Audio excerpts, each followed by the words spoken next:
Okay, tapos na ba? Opo. Okay, ngayon naman, pipili ako ng mga mag-aaral na magbabahagi ng kanilang sagot. Ngunit, bago yan, meron bang gustong mag-volunteer? Anyone? How about you, Shiny? Para sa himagsikat, ito ay ang pag-aasa. Sa manulang naman ay si Rizal. Sa akta naman ay Nolan Itanyo.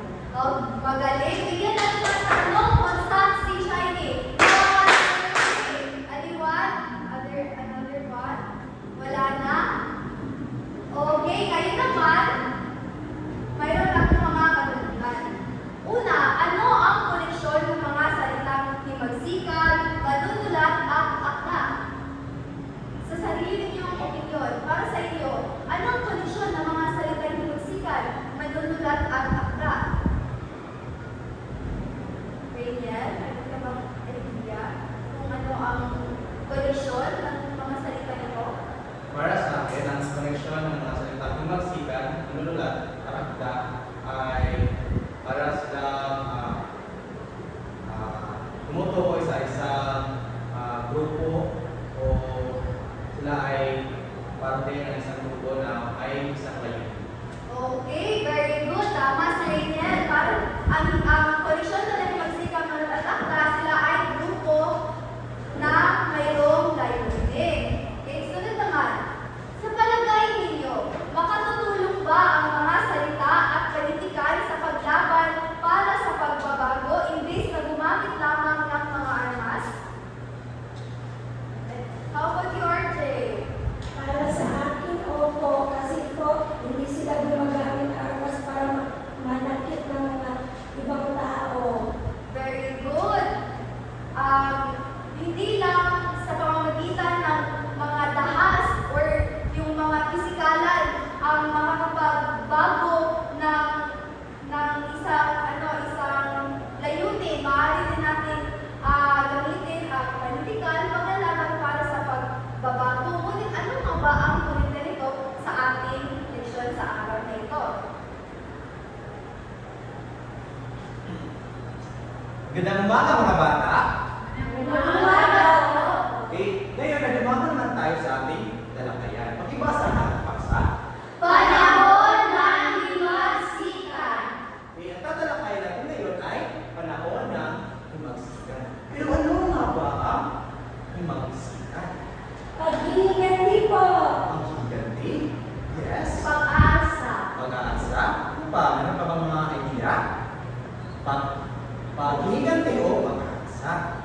Yan natin. Sinabi nito, ito ay tumutukoy sa isang pagkakasalo at madalas marahas ng pag-asa o paglaban-laban sa umiral ng kapangyarihan, pamalaan o sistema. So tama ang inyong sinabi. Ito ay tungkol sa pag-asa o paghiganti upang labanan ang umiral ng kapangyarihan, pamalaan o isang sistema. At ito ang paghimagsik ay may layunin na gusto makamit. At ito ang pagbabago, kalayaan o justisya. Hindi lamang siya tungkol sa paglaban-laban, but ito ay ginagawa nila upang may makamit. Ito ay ginagawa nila dahil may layunin silang kanilang gusto makamutan o makamit. At ito ay ang Pagbabago, kalayaan o hustisya.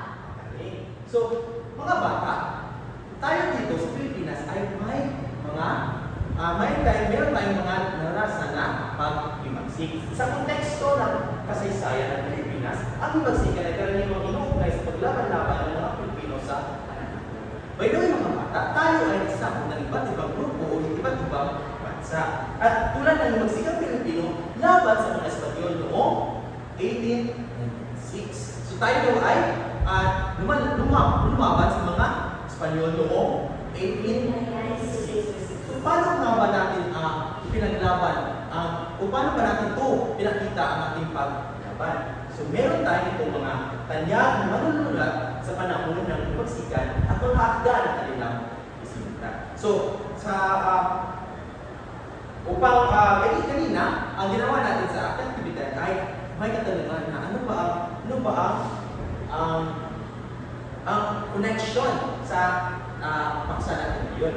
Ang connection sa paksa natin ngayon ay may mga manunulat, mga tanyag na manunulat na ginamit ang panitikan sa pakikipaglaban. At ito, una-una ay si Rizal. Sino ang nakakilala kay Jose Rizal? Ako. Sino si Jose Rizal? Si Jose Rizal ay ang pambansang bayani ng Pilipinas. Kilala sa kanyang mga nobelang Noli Me Tangere o at El Filosofismo na nagmulat sa mga Pilipino sa katiwalian ng kolonyal na pamahalaan at samahan. At ang dalawa ay si Marcelo H. Del Pilar. Siya ay isang masugid na manunulat at editor ng La Solidaridad na naglalaman ng mga salaysay at artikulo para sa reforma. Ang pangatlo ay si Graciano Lopez Saina. Siya ay isang mahusay na mananampati at editor ng La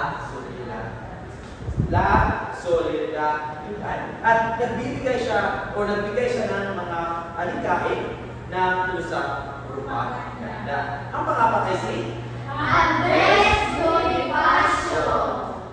ang ama ng Kalipunan. So si Andres Bonifacio ang ama ng Kalipunan. Sumulat ng mga makabayan tulad ng pag-ibig sa luang.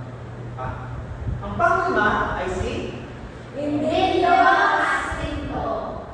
siya ang tinaguriang utak ng Kalipunan. Sino yung ama ng Kalipunan? Si Andres Bonifacio. At sino naman yung utak ng Kalipunan? Emilio Jacinto. Sumulat si Emilio Jacinto ng Kartilya ng Katipunan at iba pang akdang nagpapahayag ng diwang makabayan. At panghuli ay si Apolinario Mabini.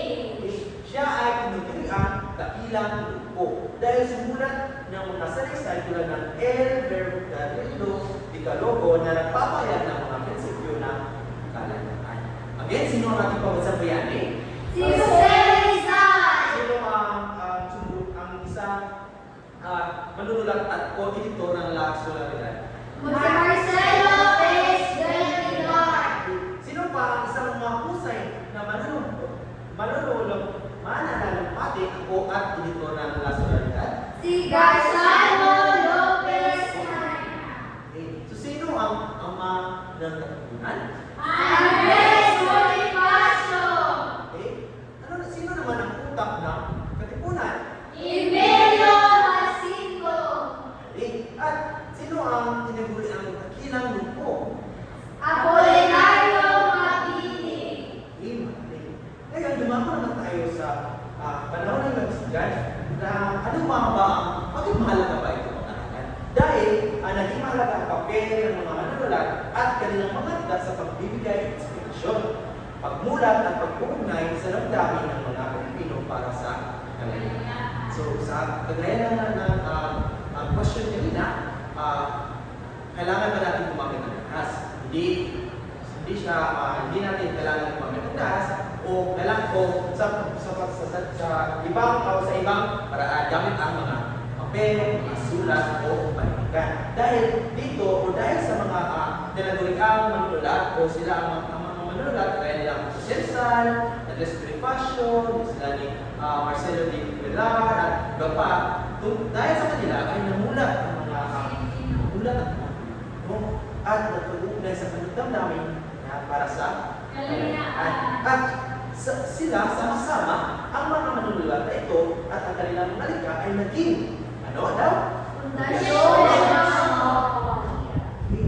Ito daw ay naging pundasyon ng ideolohiya ng magsikan na nagbigay ng inspirasyon at lakas sa mga Pilipino upang makibaka para sa kalayaan at kapatanan.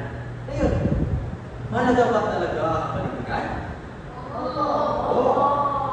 Dahil ang panitikan tulad ng kwento, tula o salaysay ay nakakatulong sa panahon ng magsikan dahil ang mga ito ay nagbasa, Naging mabisang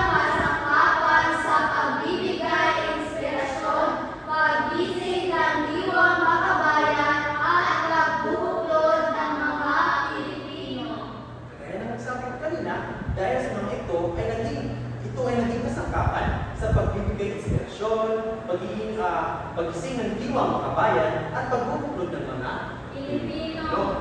At sa pamamagitan ng panitikan ay pahayag ang mga hinaing ng bayan at ay palaganap ang mga alikain ng kalayaan at nagbigay ng lakas ng loob ang mga revolusyonaryo upang ipaglaban ang kasalanan. Yung lamang ang ating discussion. Bago tayo abot ko ito, before I end this, let's summarize everything. So, ano nga ba ang pagsikan? Pag-asa o paglaban-laban sa uliran na kapangyarihan, pamahalaan o sistema. Sino-sino ang mga tanyag na nanulat sa panahon ng pagsikan?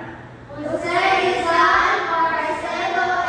Del Pilar, Graciano Lopez Jaena, Andres Bonifacio, Emilio Jacinto, at Apolinario Magnini. Bakit mga mahalaga ang panitikan sa panahon ng pagsikan? Sa pamamagitan ng panitikan, naipahayag ang mga hinaing ng bayan, naipalaganap ang mga alikain ng kalayaan, at nabigyan ng lakas ng loob ang mga revolusyonaryo upang ipaglaban ang kasalanan. Maraming salamat at yun lamang para sa ating diskusyon. May mga katanungan ba? Wala po! Bigyan naman si Kawan sa pagpapangan.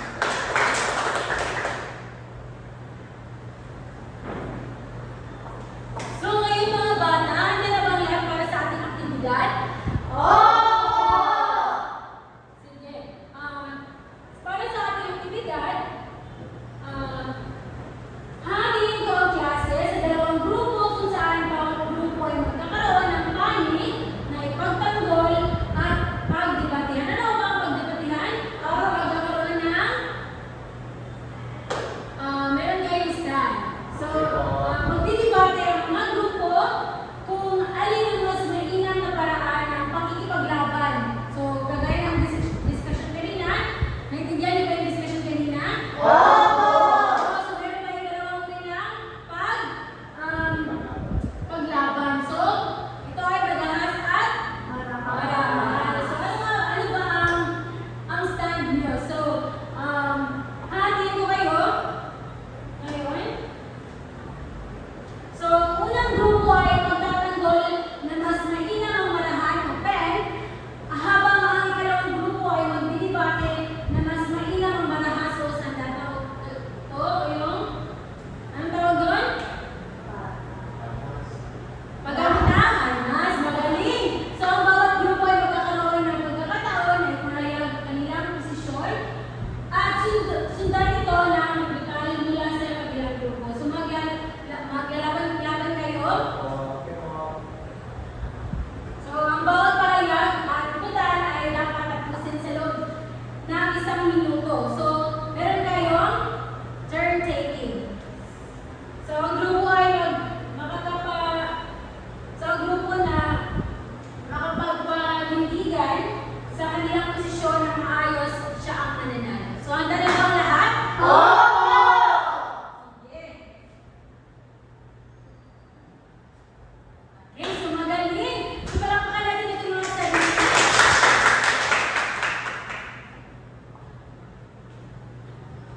Ngayon mga bata, dumako naman tayo sa ating evaluasyon. Kumuha lang kayo ng isang tapat na papel at isulat ang tamang sagot. Panoto, isulat sa tablang ang A kung ang tinutukoy ay si Andres Bonifacio, B kung si Emilio Jacinto, at C naman kung si Apolinario Magnini sa bawat tablang. Naintindihan ba? Opo! Simulan niyo na.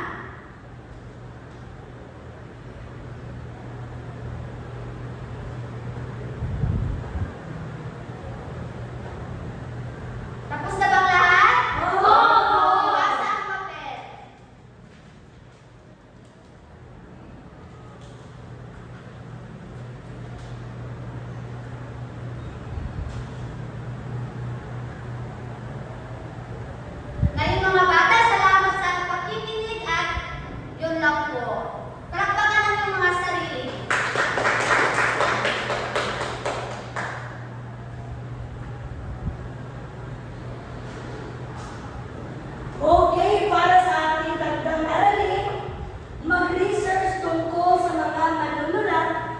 literatura noong panahon ng Himagsikan at tukuyin ang iba sa kanilang mga akdang pamanitikan. Isulat ito sa inyong kwaderno. Tandaan mga bata, bago kayo umuwi, gawin ito at langanan at ipasa sa susunod na pagkikita natin. Maayos ba? Opo! Masitele lahat upang sa ating pag-memories. Father De Santos. Salamat Panginoon dahil natapos na namin diskusyon. Sana natutunan ng mga bata at i-apply nila sa kanilang sarili. Yun lamang po at maraming salamat. Father, Son, and Spirit. Goodbye, class!